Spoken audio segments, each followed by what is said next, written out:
Welcome to the Welcome Dads podcast. After a 2-month break, the guys are back. This week they'll discuss what's been going on in their lives and age-appropriate risk-taking for your kids. Here's Nathan, Mike, and Chris.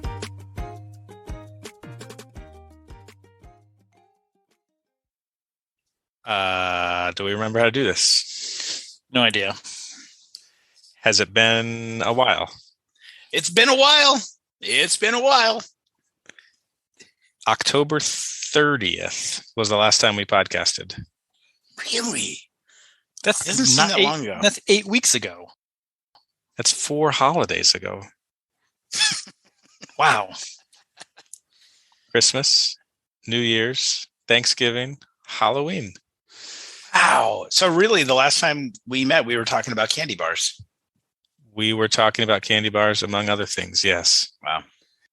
So listeners, if you are hearing us right now, you must have subscribed to the podcast, because after 8 weeks away, the Whatcom Dads podcast has reconvened for episode number 51.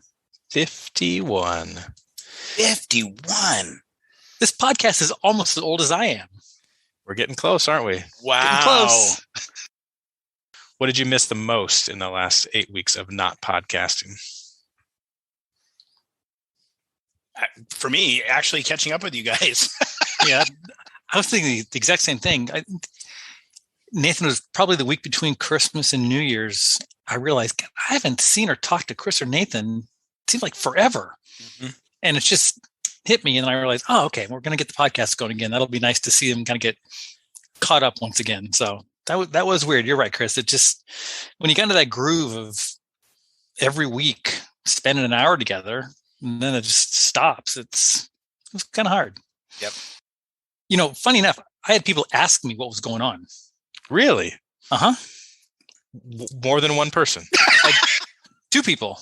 Wanted to know if we were coming back and when we were coming back and what was, kind of the future of the podcast. Wow. And did you give them some like off the wall answer? Like Nathan was abducted by aliens? No.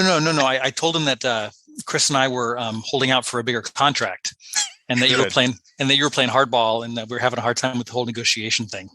Yeah. Well, if you ever got paid a dime, you'd get a raise. I have not thought about my own parenting skills as much at all. So I'm not second guessing myself as much as I was during the podcast. I was so aware of how I parented during the podcast that I really wasn't as aware when we stopped, which is interesting. So are you saying that you became a better or worse parent when you were not podcasting? Well, I probably became a worse parent, but I felt like a better parent because I wasn't worrying about it as much. You weren't critiquing yourself. Yeah, exactly. So I feel like I became a worse parent, and I think it's just all about accountability. I noticed myself losing my temper quicker, raising my voice more, and I would figure it out like a minute after I did it, right? But I just think that the instances of me trying to I don't know. I was more of a lazy parent, frankly. I was just more impatient, and I didn't like it as much. So for that alone, I think getting back here on the microphones will help me just kind of keep it top of mind and realize that these things that we've talked about, while some of them are hard and take practice, are really worthwhile doing. We decided collectively that the goal would be 1 to 2 podcasts a month, as opposed to our previous weekly episodes. If things pop up from time to time, we might just hop on more frequently, but there's going to be no set schedule for the foreseeable future. So if you were used to catching this on a Friday, that's out the window. Just stay subscribed. They'll pop into your feed, and hopefully we can bring some parenting advice, maybe a little bit of levity, a little bit of humor to what has started off as a challenging 2022 already. Thank you for hanging on for 8 weeks when you didn't hear from us. Again, we hope this provides something useful. If not, you can unsubscribe, but we hope you stay subscribed. We'll have some guests coming up here in the next couple of months. We'll try and tackle some topics and hopefully provide some information to both moms and dads out there dealing with the joys and struggles of being a parent. Thanks for having us back. It's good to be back.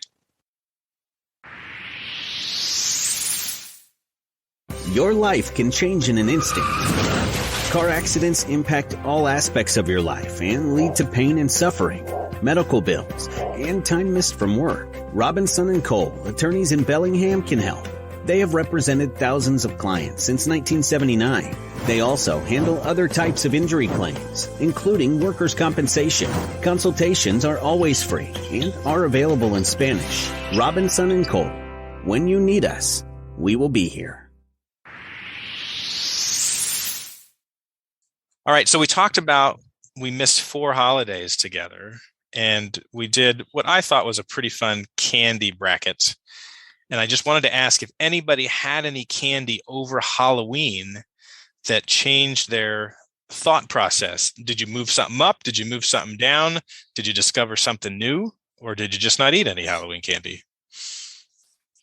Yeah, every time I ate a Twix bar, I shook my head saying, I can't believe you guys didn't move that sucker to the Final Four at least. It's just ridiculous to me. Ross is never invited back to be a replacement for me. It's funny, Mark. Like, Chris won't remember something we told him 3 days ago, but for months and years, he's going to remember this Twix thing. Yeah, he really, really is. It just shows that what's near and dear to his heart, it's not us, it's chocolate. I actually had a Three Musketeers in our little interlude here, and I have no idea why I voted it so high. I think we talked a little bit about it. Didn't we think that maybe they changed the recipe from the 1980s until today? Because when I was a kid, Three Musketeers were awesome. Today, they're not so awesome. Yeah, I don't remember exactly either Milky Ways or Three Musketeers. There was some change that happened at some point. Whatever pack we bought from Costco had Nerds in it. And man, I'd forgotten how good a mini pack of Nerds is. That is true. I mean, it's almost like that tiny pack. You can almost fit it all in your mouth at once if you want to be super gross and slovenly at 10:30 at night after your kids are asleep. But like a little pack of grape Nerds, man, I found myself digging through the Costco bag to get at Nerds. And I wouldn't have said that before. So that, for some reason, grew on me a lot over this Halloween. And I'm so glad you said grape Nerds, because the grape and strawberry Nerds, those two are so good. So good. And I don't buy Nerds. I never buy Nerds. No, I couldn't tell you the last time I paid for them, aside from some variety pack like that. And I'm going to say this, and you guys are going to be happy I say this, but fun-sized Twizzlers, not as good as a whole pack of Twizzlers. So the little fun-sized Twizzlers that were in the Costco bag, I kind of wasn't feeling them as much. I need the full pack of Twizzlers. Yeah, it's eating wax paper, basically, the little ones. They're just gross. They are. They're not gross. So I just, and I've already said this before, but Halloween candy, yes, I like bottle caps. Those are fun. I never buy those. Love those. Are caps. Good. Yeah, the Smarties are good. All those chalky candies I like. I like Neckos. I think those are fine. But having chocolate, man. I mean, separate out all the chocolate. I will eat any of the chocolate candy bars. It doesn't matter. So I found a stash of Smarties that were 2 years old. Oh. Ate them all. Tasted exactly the same. well aged chalk dust. Well, speaking of things that we liked to do as kids, can you guys believe the amount of snow we had over the holidays? And not only the amount, but that it stayed. That was the best part. 10 days. Yeah. Did either of you go sledding with? I mean, did you sled? Mark, do you still sled as an adult? I didn't sled this time. The kids went and they like two or three trips down the little hill in our backyard, and then they were done. But up here, the snow though, after the second snowfall, it was so soft and it was so powdery and dry that it was not really great sledding for what our kids, remember when they were little. But we had a boatload. But yeah, it was great. The kids were outside. We buried our face in the snow and threw snowballs and walked around. It was, even at age 25 and 22, the kids still had a great time. Right on. Yeah, I got out sledding and snow angeling, and it wasn't perfect sledding snow, but pro tip, local elementary schools with hills, the whole neighborhood comes. So by day 4, it's all so packed down that Yeah. it's like an ice rink. Yeah, So I bet. we made use of that for a couple of days and were able to do some stuff around the yard. But yeah, it was not snowman snow. You could not make a snowman out of it. It was very fine powder, which is pretty rare for here. Yeah, it was super dry. The playing in the snow brought up sort of a topic that I think we could tackle a bit, and that is helping your kids learn to take risks. And this was prompted by a email I got from my daughter's preschool, and I forwarded that to you guys, and it talked a little bit about how it's good for kids to get out in the snow. It's a safe place for them to both overcome things they're not familiar with, and sort of learn, do cooperative play, but also to take risks. And then there was a sort of a linked article about skating on ponds as a kid and how that's mostly become outlawed in a lot of municipalities and cities because of the danger of falling through the ice. I think taking risks is essential to the whole growing up process.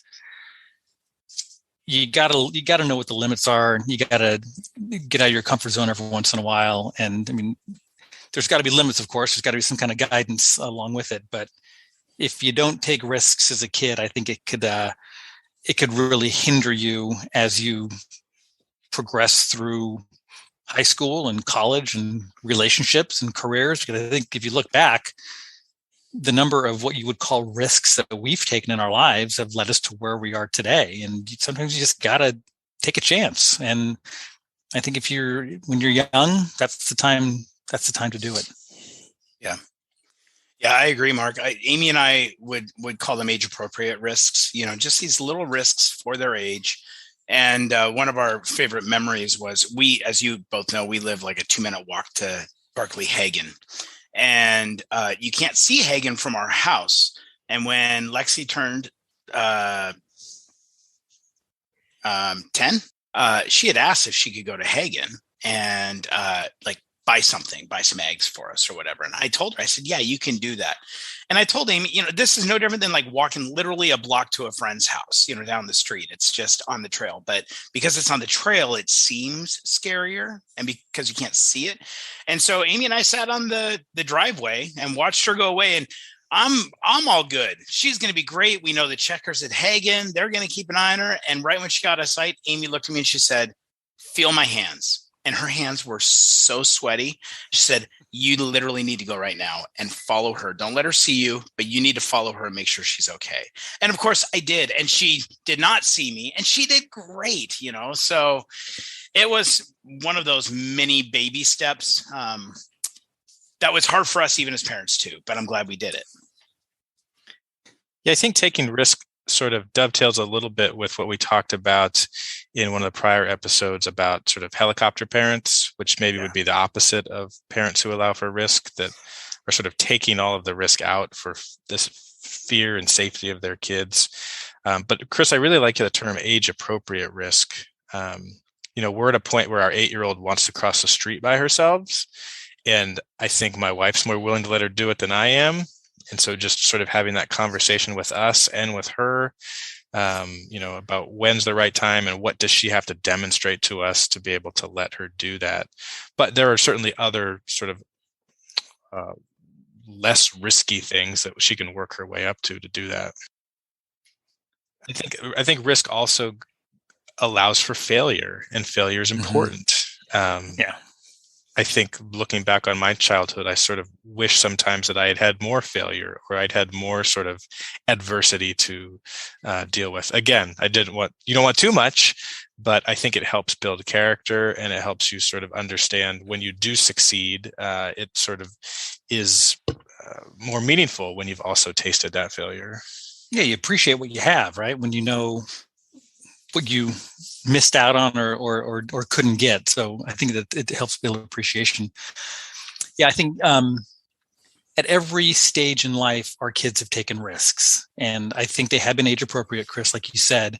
But they've never done anything that has been so scary or so kind of on the edge, that Annette and I have felt uncomfortable about it. We've always encouraged them to try things they've never tried before, going out for a school play, going out for a sport, traveling to a foreign country, learning a new language, things like that. And that's stuff that I think in every step, you got to, as moms and dads, you got to keep encouraging that, but also keeping that one eye out to make sure that the 8-year-old doesn't wander off the trail and get stuck in the blackberry bush, right?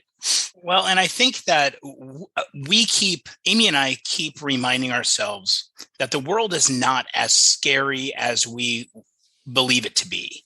And yes, can bad things happen? Sure. But the boogeyman does not hang out on the trail every day, ready for something bad to happen. And as parents, I think naturally we envision that bad thing happening. It's a nightmare scenario for all of us. And just reminding ourselves the sense of accomplishment that they feel when they succeed taking that risk is really worth it.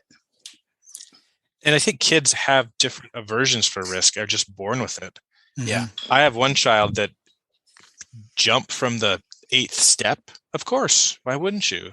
And I have one who's like going to go to the 2nd step.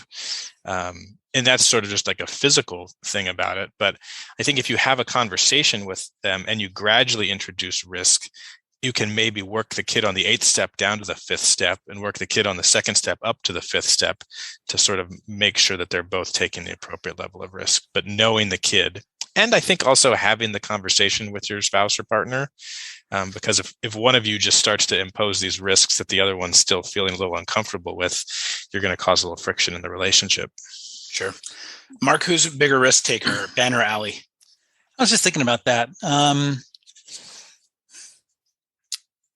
I think that the other person would disagree if I named the other one. I would say that Allie's a bigger risk taker. Just because, I just think that that's more her spirit. Is she more of an adventure seeker? Do the two kind of go together? Yeah, she's very adventurous, likes to try new things. Not that Ben doesn't, but I think that Allie just is more willing to do those things.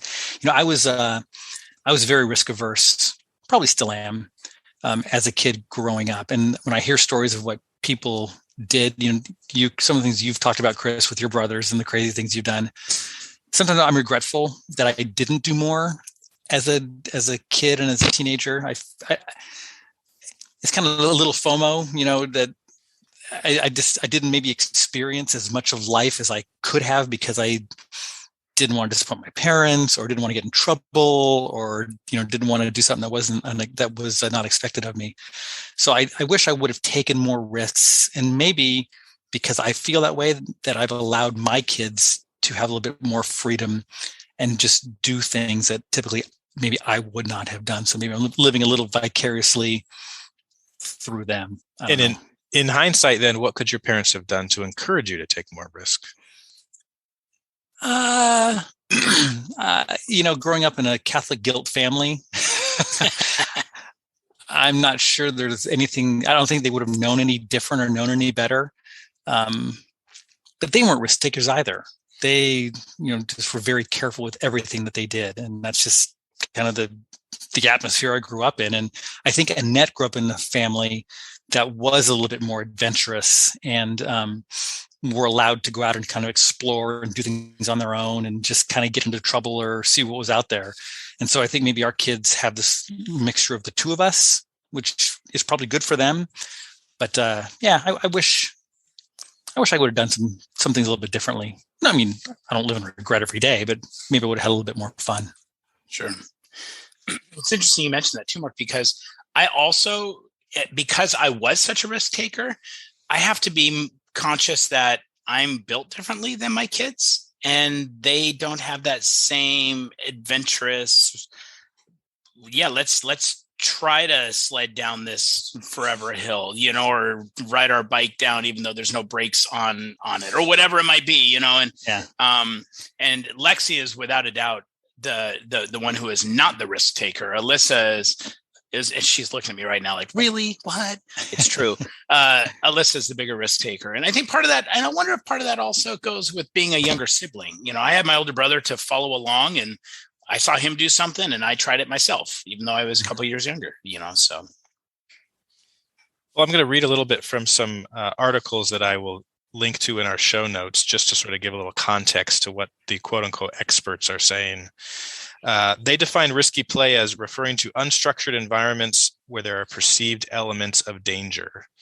And they give 4 real steps, they give really 4 benefits to risk-taking for kids in their development. So first, they indicate that risky play helps kids develop social skills, creativity, and resilience. That last one's a word I really like. It's hard to teach kids that, especially, when your kids aren't dealing with any relative hardships on a day-to-day basis. But I think through risk-taking activities, they sort of learn what's safe and what's not. I think of like my kids burning themselves by the stove or something. Like, you do it once and you learn. And again, they weren't severely burned, but it's sort of that, it goes back to the article about ice skating on a frozen pond. If you've grown up your whole life trying to figure out when it's going to be safe to go on the pond, then you know when it's safe. If someone who lives in a big city and has never ice skated on a pond walks up, they might walk out into an unsafe situation without the knowledge or the sort of inside information they would need to assess the situation, whether it's safe or not. The second thing is that risk-taking helps kids build self-esteem. You as a parent, in letting them take that risk, walking to the grocery store, you're signaling to your kid that you have confidence in them and you think they're capable of doing it. And that can really boost their self-esteem.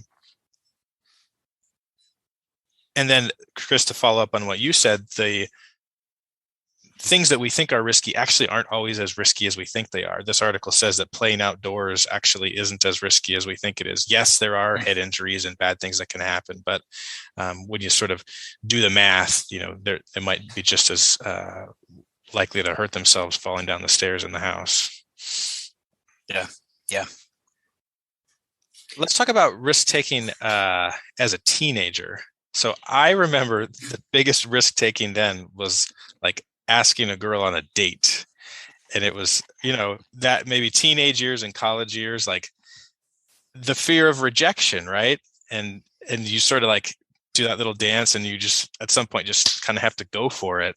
But you get shot down several times, but it only has to work one time, right? And then you have given yourself that self-confidence and that boost to sort of know, it's worth the risk. Yeah, that's funny you say that. I feel like I was a big risk taker, but it was really had to do with physical risk. That kind of risk, man, I could never, ever strike the courage to ask a girl out. Not until I was well into high school. It was embarrassing. I wanted to so badly all through junior high, and no, I didn't. I didn't either. But give me a ski jump, and I wouldn't think twice. Sure, I can do that. Why not? So you were the physical risk taker. I was the intellectual and emotional risk taker, and Mark was the non-risk taker. That's pretty accurate. Yeah, that makes sense. Yeah, yeah. That reminds me, we've talked a few times on this podcast that as an adult at our age, it's difficult to make other male friends, and I think it's the same thing, right? Like, do you say, like, you meet somebody a couple times and it's like, well, can I text you? Should I text you? Do I invite you to a beer? If you say no twice, do I take the signal that you don't want to be friends? Like, it's putting yourself out there, and it still happens to us in our old age. Yeah, that's true.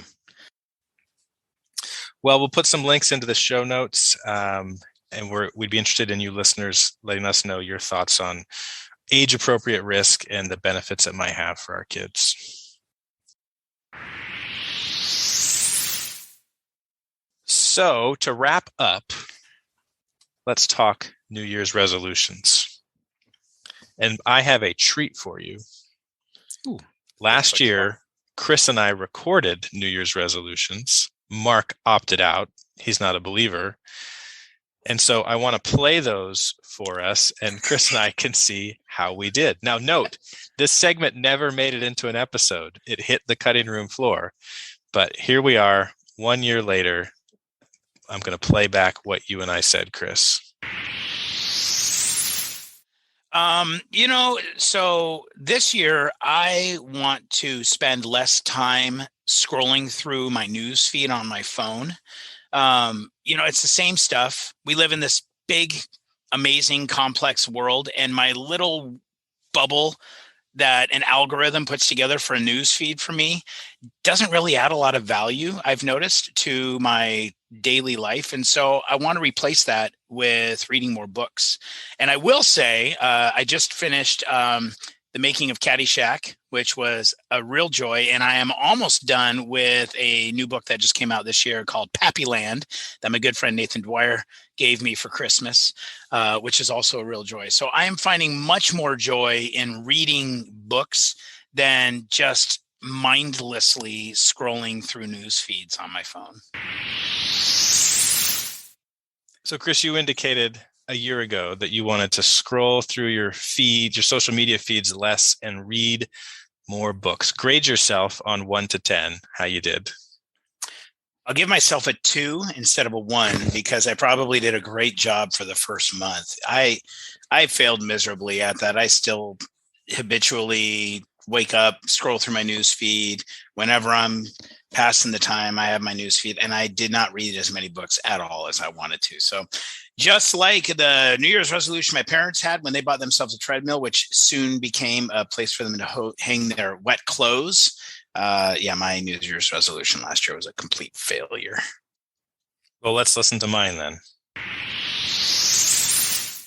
So I typically haven't done New Year's resolutions either, but I was thinking about it the last few days. And one thing I think I want to do is to say yes instead of no more. And it's more of a simple thing, maybe with the kids, like, hey, Dad, will you read me this book right now? And I think my instinct is always, no, let me finish what I'm doing, and then I'll come over and do it. And I started to think, what am I doing that's so important that I can't put that on hold and do what they want? So it sort of matches up with what Anne-Marie said a few episodes back, that if you can say 2 yeses for every no to a kid, maybe that should be a goal. So, I'm going to try and say yes more often. And I also am going to try and be a better listener. I think sometimes I get caught up in my own ideas and things like that. And so I'm going to focus more on just listening to people. I will give myself a 6 out of 10 on the saying yes more. Wow, nicely done. I think I made some improvements, and I'm going to give myself an 8 out of 10 on being a better listener. I've really tried to work on that, and I've had some conversations with friends throughout this year where I really wanted to jump in and tell them what I think and how I can help them solve their problems. But I've realized that people don't often need that. And I'm often too eager to do that. And so sometimes I've just been there to listen. So those weren't tough. Those weren't lose 50 pounds or, read 100 books, but I feel pretty decent about them. Nice job. I'm just I give myself a 10 out of 10 for mine. Yeah, you really had a high bar there to clear. I love it. So that said, what do you have on tap for this year? Mark, did you come up with one this year, or are you choosing to skip again? I will choose to skip again. Thank you for asking, though. You're welcome. I actually did come up with one this year. And that is to live each day with intentionality. Sometimes I feel like I'll wake up on a Saturday, for instance, and I'll get to like noon and I'll realize I did absolutely nothing of value. Just kind of hanging out. And sometimes that's needed to recharge my batteries. But I want to go to bed every night with a real plan as to what I'm going to do the next day and work to accomplish that. That's good. That's really good. I wouldn't last like 4 days with that. I have 2. One I've already talked to you guys about, but one is I do want to read more books. And so I'm setting a goal of 1 book for pleasure a month. So that's not a huge thing, but at least we'll have something on my nightstand to try and get through. So 12 pleasure books for the year. And the second one is I am going to attempt to complete the Lake Padden Triathlon this upcoming June and beat my time from 14 years ago. So it's going to require it's not losing 50 pounds, but it's going to require me to get into a little better shape. So can I beat my time from 14 years ago? That's going to be my goal. And that's the first half of the year. It's the end of June. So I've invited you guys to join me if you're willing to do it. And it's a pretty fun sort of first time beginner's triathlon that I did a few times and haven't done for many, many years. So those are my goals.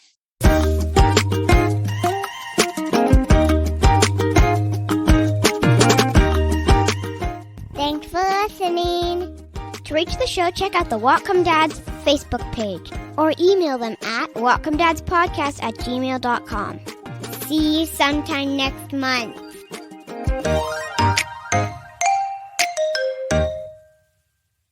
What do you call a grumpy cow? What do you call a grumpy cow? Moody. How do turtles call each other? How? With their shell phones.